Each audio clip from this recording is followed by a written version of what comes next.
You are listening to Take Charge podcast, hosted by Anthony Joseph. And we are back in a new episode with Dr. Anand, the one and only. Doctor, thanks again for coming on the show. Thank you for having me again, Anthony. It's been a while we didn't do a pod. You've been traveling, doing trainings outside of the city. Let us start with the simple question. What is the latest trends happening in Dubai?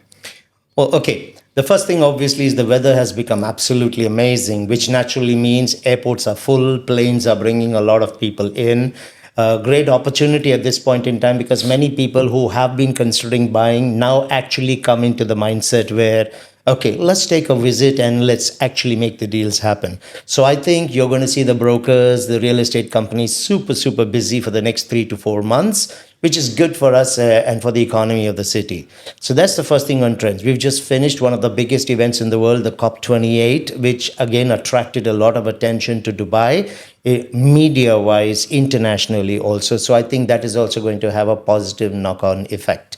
There's been a few other announcements of new launches that are coming up now and people are gearing up. Some of the big developers coming with some very new projects. I would prefer not to take a particular developer because we are not going to be promoting any one person. But there is a lot that's happening. However, when we talk about trends, we're seeing a very new kind of buying trend that is emerging right now. One of the new things that's been happening, particularly since the middle of last year, but really big this year, is a lot of tenants are actually now convinced and they're going to buy. Because there is a shortage now, not just in the high-end property, but there's also a shortage in the affordable category. Do you think the announcement of the Feds dropping the rates is a pusher for this? Is definitely, see, there are, I would say 3 to 4 things. One, definitely the drop in the rates or to hold it steady is going to definitely help because the mortgages will become easier for people to take. The second reason would be that since rents have been going up because of the demand, we'll maybe talk about the population later, but because of that, people who may have been in two boats thinking, shall I continue to rent for a year or two, are actually finding it's getting expensive. And so many of them are now looking at owning their property. Thirdly, because a lot of handovers have started happening in the market, it helps these people who don't want to take the risk of many of them are first-time buyers as well. So they don't want to take the risk, have to pay rent and continue to pay on a plan to the developers. It just makes their whole payout more expensive. But since homes are coming into the market, a lot of these people now are paying attention to that.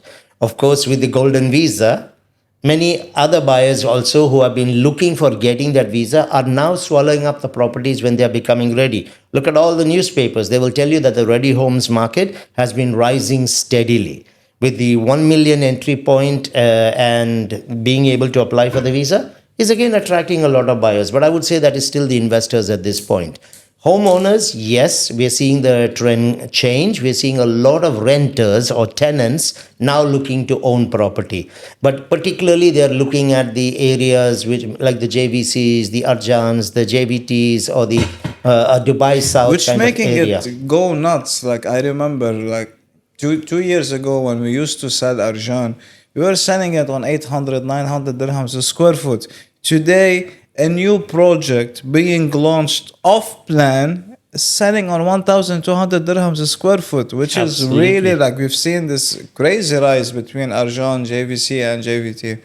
Yeah, I just worked with someone who just picked up a 2.6 million 3-bedroom unit in Arjan.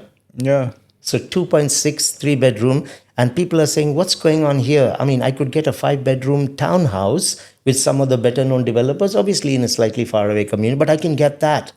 So the fact is that the developers are actually pricing it now like this in Arjan, in certain developers, certain towers, and people are buying. So they're actually buying it because some of the developers are coming with some interesting lifestyles. Water seems to be the next big thing on the Dubai horizon. Private, tiny little pools. Some of them are little oversized jacuzzis, if you had to ask me. Yeah. But it seems to be this new trend. If you look at everything that's launching in those areas, everyone's coming with these private little pools in the balconies and things like that. So water is becoming a huge attractor now for many of these people when they're buying. Until they get the unit and see their Dewa bill, and then they will change. They will change their. But I mind. think many of them are probably going to put these on some short stays and things like that, so they'll Definitely. transfer that cost. Yeah. Doctor, How about the population? We've seen big rise in the population in Dubai. Give us more Absolutely. figures. No. There are no more small figures. Population grew little over 3% just this year alone. And we haven't finished the year. Technically, we still have 10 days. Khalid Times had the article just 2 days ago. The population has grown by 100,000, 100 to 40. That was the number that grew. Now, that's a big number. Based on the D33 agenda of Sheikh Mohammed, we are expecting an increase of 2.5 million people in the next 10 years. That's almost a 65% increase in the population in the city. 250,000 people expected on an average every year from 2024 till 2023. So we're going to see 150% more on the increase that we saw this year. And this is because we have today the second most stable economy on the planet, Switzerland being number one. We also have got new job creation opportunities that's happening. People are all coming here for the lifestyle and the safety. The COVID management impact has happened. The visas, the ease of doing, there's just so much happening here that people are actually getting onto the plane and coming. If you've been watching the news, some of the most prominent millionaires and billionaires in the world are all flocking to Abu Dhabi and Dubai. Now, it's very clear. They're sending the message. These people who could live in any big city on the planet are choosing Dubai and Abu Dhabi. They're sending very clear messages on the future trends that's going to happen. Look at the buying trends, what has happened now. Russia has dropped to 5. Dubai had a very good run last year, but that was mainly because of the Russia and Ukraine crisis. But now, those buyers are gone. Anybody who had to take their money out of those countries did it last year, or they did it in the beginning of the year, but they're not waiting anymore. So we are back now to the original type of Russian buyers who've always been buying for the last 20 years, waterfront properties. So those guys are still in the business, but that little rush that we had has gone. Russia has dropped from number 1 to number 5, but look at China. We did a podcast on this. I remember doing it actually with you. It was in May. Some time back, and we talked about it, and some people said, never going to happen. China's at number 2. China is going to become number 1 by next year, and they're going to stay in that position for the next 5 years. So the trend has reversed again. So we are seeing that the people who were driving the market pre-COVID are back in the driving seat. India has gone to number 1. China has gone to number 2. The UK is at number 3. So we're in a very strong place because these are investors who actually believed in this market. That's why they were the top 3. They're back again. So nothing has changed in their perception, regardless of what anybody says about Dubai or regardless of the geopolitical situations around the world right now. They are coming and they're coming. Watch China. No, I know it's gonna be. I'm just like upset that I will not get any part of this business because of the language barrier and the dealing with them. But there's a nationality which I've been working on it for some time and it's rising a lot. Do you have any idea to who I'm referring to? It's the Turkish. They are all over the city and they are buying left and right. Now they are not in the top chart, but definitely in Q1. Because Turkey is going through really financial difficulties. The economy is not stable at all. The lira is deflating a lot, and I think like the smart guys are moving their money to Dubai into a stable economy at home. So as a nationality, it will be great to see it in the top 10 that we've never had much engagement with. Yeah. See, I think, that's fine. We have to be open to many of these nationalities coming in, and they will come. The city has that kind of pull. However, now since commercial gaming is the next big thing on the horizon, you could be sure that you're going to start to see a lot of Asian buyers come into this market very quickly. Indians, the Chinese, the Singapore and the Malaysians, they're all going to be coming in here. The Russians, you'll see a new drive of Russians coming in as well. I think Africa will be very interested as well. We're not going to be attracting the Americans here because of our casinos. We will be attracting more of Asia, Africa, and the Middle East. But you're going to see Russia, of course, will be there. So I think you're going to see again a very different type of buyer entering the market. Americans are number 9 anyway. It's a very good number on the chart. It's a good number for now because of what's happening in there. And many of them probably will do a wait and watch because of the political situation in the US, especially with Trump waiting now. The elections now. Yeah, they're just waiting for next year because a lot of things can change for them. So they would be a little bit hesitant maybe right now. But there's no question about it. We have captured the imagination of the world. And there's a lot of American celebrities are already moving in here without mentioning any names. Anyway, most of the viewers will know who we are talking about. Doctor, speaking of the stuff that can affect us or not. So now it's kind of like the trend is changing. We have new blood of buyers coming in. Question that I've been asked a lot, and I want your opinion on it. Now, everyone was heavily investing in Ras Al Khaimah due to casinos coming, right? True. And the main developers over there on the island, everyone has their boutique property. It's like a showroom of properties. Like they made it in a very nice way. And then we seen the announcement last week or the week before it that the MGM and the Bellagio and With Wasl developers. it's coming here in Dubai. So everyone who didn't buy in Ras Al Khaimah is telling the investors in Ras Al Khaimah, oh, you bought too early. Now with the casinos coming in here, what's gonna happen to your properties over there? Okay, you're right. I've heard this as well, and the way I answer it with people is I use the example of Hong Kong and Macau, right?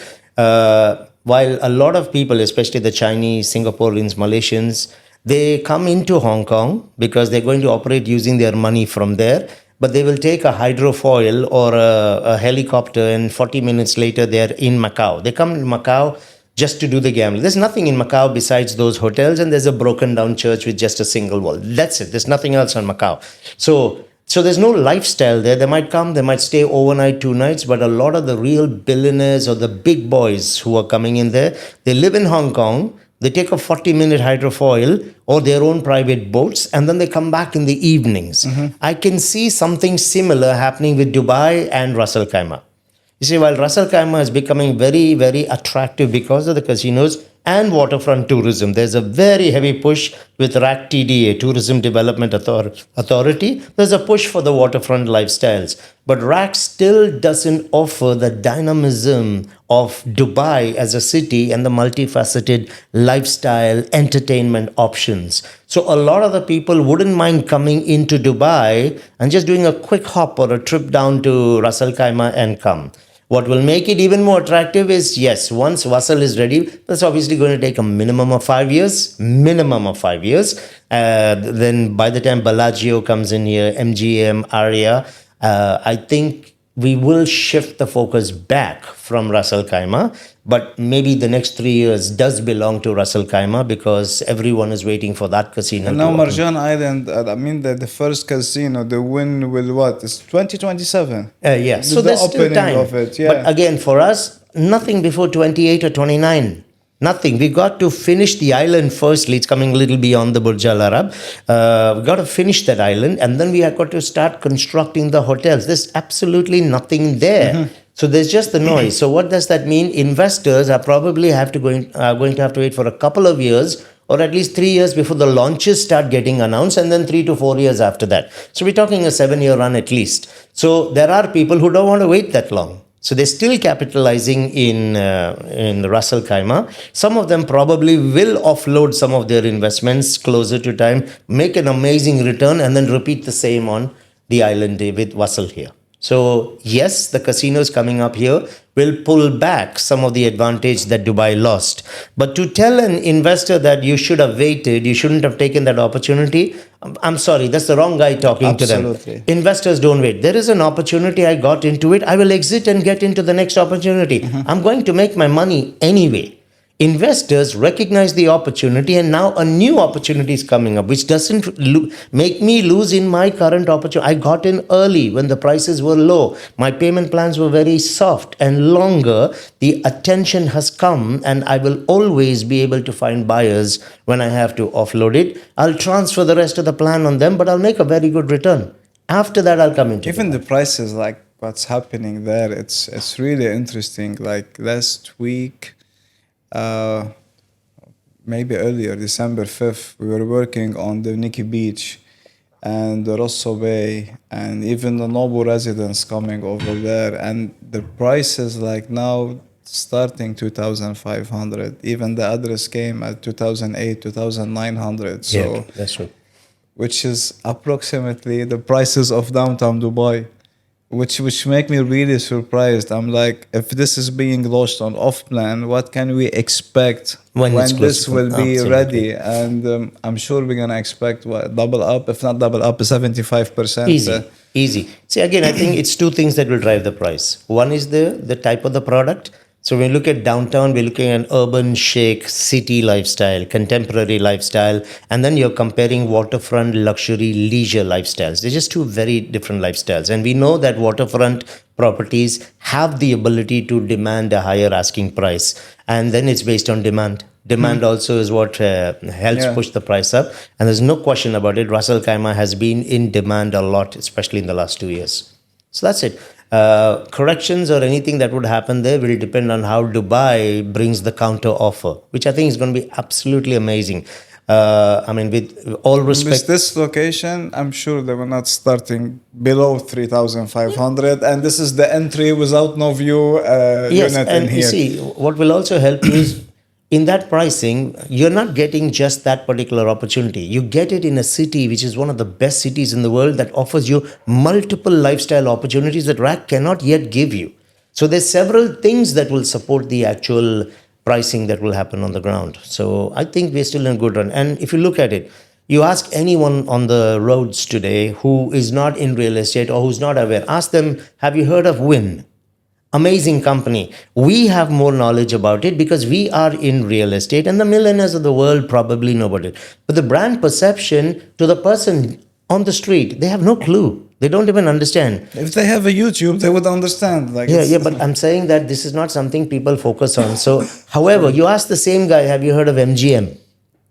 And they will tell you yes. Because when you look globally, MGM is known for all the grand fights, the big ticket events. And so Las Vegas and MGM, everybody knows about it. So I'm saying that the brand pull of the kind of hotels and casinos coming into Dubai is much, much stronger. Than Wynn is amazing. They're one of the best casino operators in the world. But again, it's going to take some educating for people to get to the name MGM is enough. It'll pull people in. Doctor, we've seen the articles on Bloomberg and Knight Frank that they are projecting between 5 to 7% price increase in this 2024. Do you agree? Or is an understatement? No, I don't agree. I don't agree. With due respect to them, and they are brilliant analysts, and they've done some amazing work. For example, if Knight Frank projected 13.5% for 2023. We crossed 18. We went to 22% on apartments and 18.1% on villas.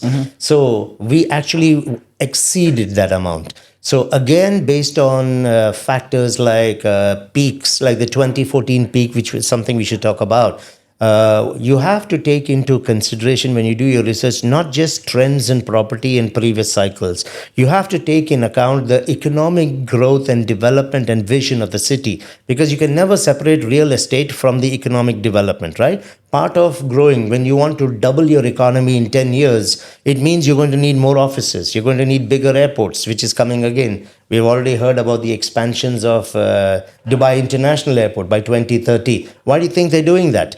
You cannot have an economy that is doubling without real estate being part of it. We need more hotels. We will need more malls. We will need entertainment zones. We will need villa communities. We will need residential apartments. So there's a lot of real estate which will be required when the economy is doubling. We're short on an average 40,000 homes every year for the next 10 years.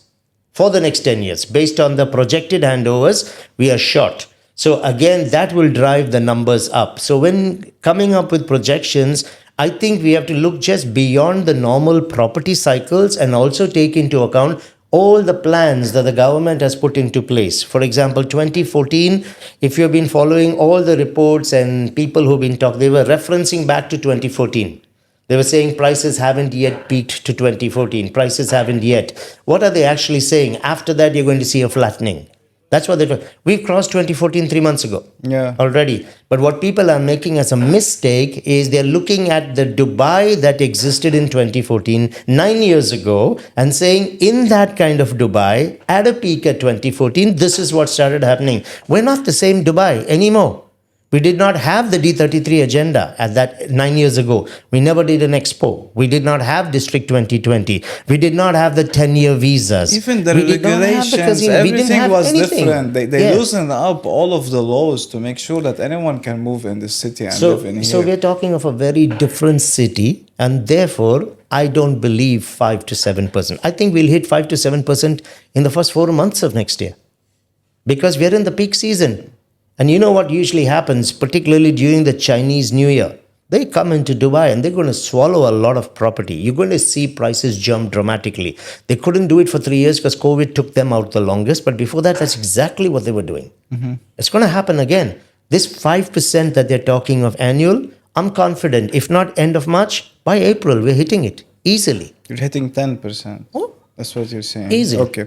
Doctor, I want to ask you, do you believe the same will be for the tenants, like for landlords who are leasing the units, the tenants that they have an increase still?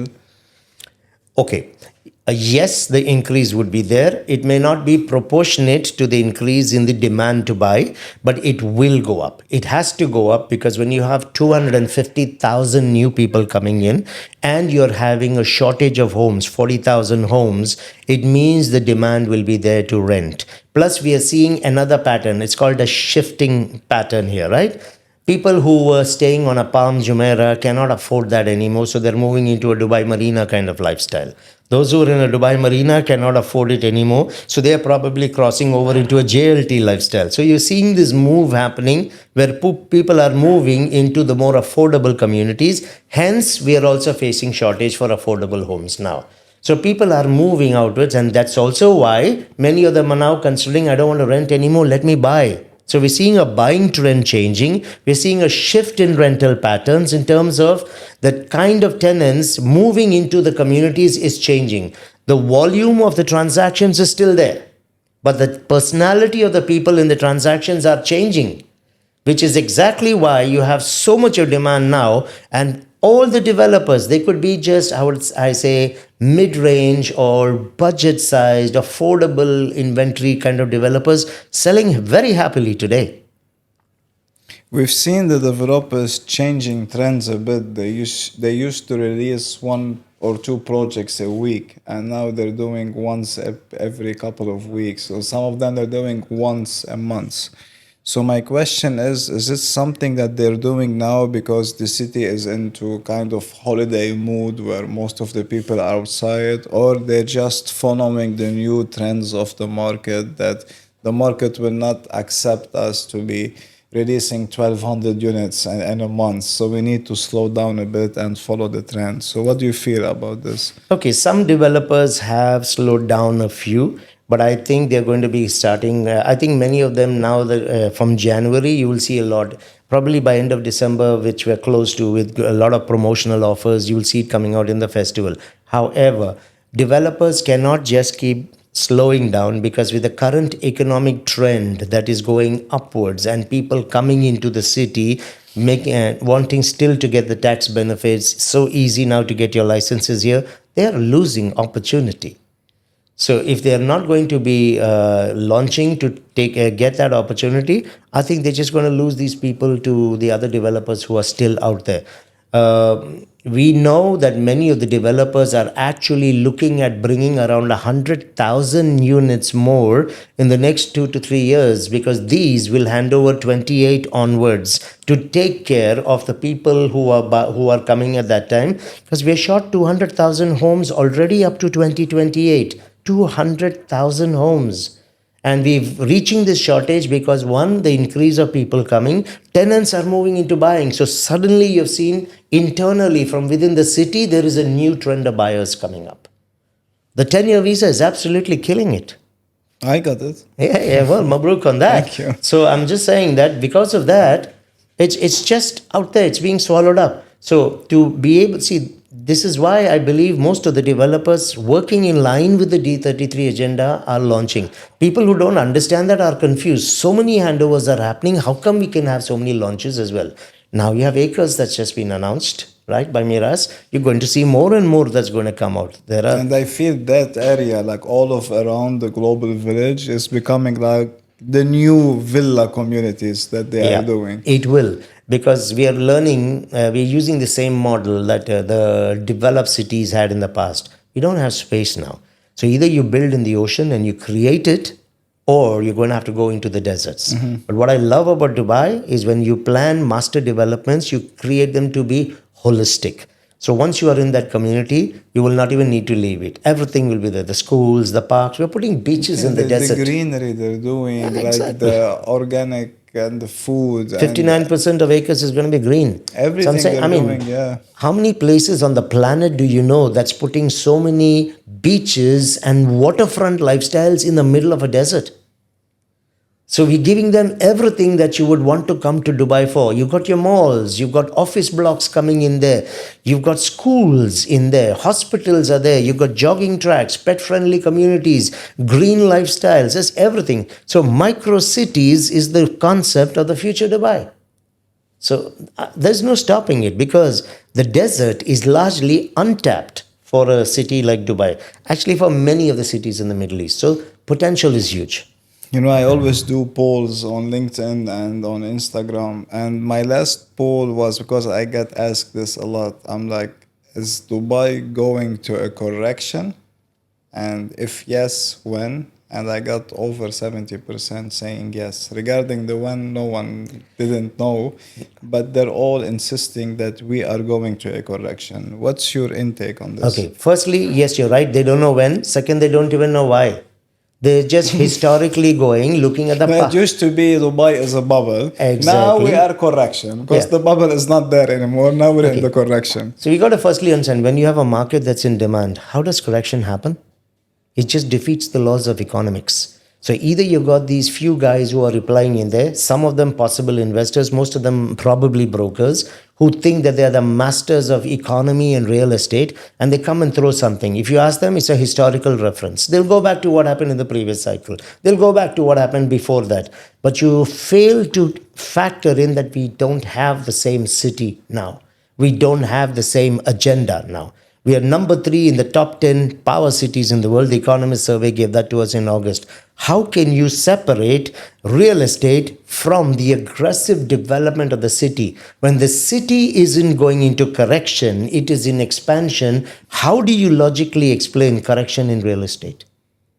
It's not going to happen. Secondly, we are getting both kinds coming into Dubai. That is why every paper is screaming it out. Dubai is facing a huge shortage. Now, when you have a huge shortage, not just in premium, including the affordable category, what do you think happens? Correction, or the prices move up? Knight Frank, conservatively, is still giving us prices going up, not correction. Correction, if you interpret it as maybe a slowdown in the percentage of increase, I can accept that. But if you tell me correction is happening, so prices come down to a particular level, I'm sorry. That will be done only by the fall in demand, not by views of people. Just ask anybody who gives you that view, where exactly did you get that information from? They have no reference point. They'll point back to the last cycle. Don't point back to the last cycle. We are the Dubai of the future. So we cannot do the historical comparisons with this. Look to the future, and then you will be able to understand why real estate is making so much sense. The Chinese president has put the Yiwu market, $3.5 billion.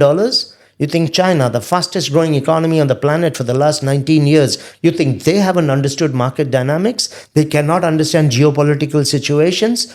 These are the people who are investing heavily, and you'll have a few guys on a poll who will tell you, no, correction is coming. Let's see what happens next year. I want a correction to happen in rentals. To be very honest, for the sales, let it all go up. I wanted to, reason being that I know lots of my friends that they were living a great life, and by paying 250,000 dirhams for a villa, now it's becoming 600,000. They cannot maintain the same lifestyle. They are not really a fan of a downgrade, and they're starting now thinking that maybe we should relocate somewhere else where schools and lease is more affordable. So when it comes to rentals, yeah, I'm a big favor of a correction. We need it. It cannot keep continuing like that. Yeah. Again, there is a different way the correction will happen. I don't believe it will happen on the prices. One, you'll see this move, this new wave of buyers will move out. They will pick up their own instead of paying the 600,000. So that can empty out units, which can cause a better negotiation. The negotiation may not be so much on the price. It could be in the payment options that would be offered, a more flexible, easier way of paying it. So we reduce the pain a little bit. The second thing is people who still want to rent, like I told you, there's a shifting happening. So the zone A or the premium ones go to zone B. Zone B goes to zone C. So while I have people either buying or moving out, there's a new set of people coming into that area because they couldn't afford the super premium. Yeah. So I think each one is going to cascade that way. Look at any city in the world that's up there. Rents are through the roof. Look at Tokyo. Look at London. Look at Mumbai.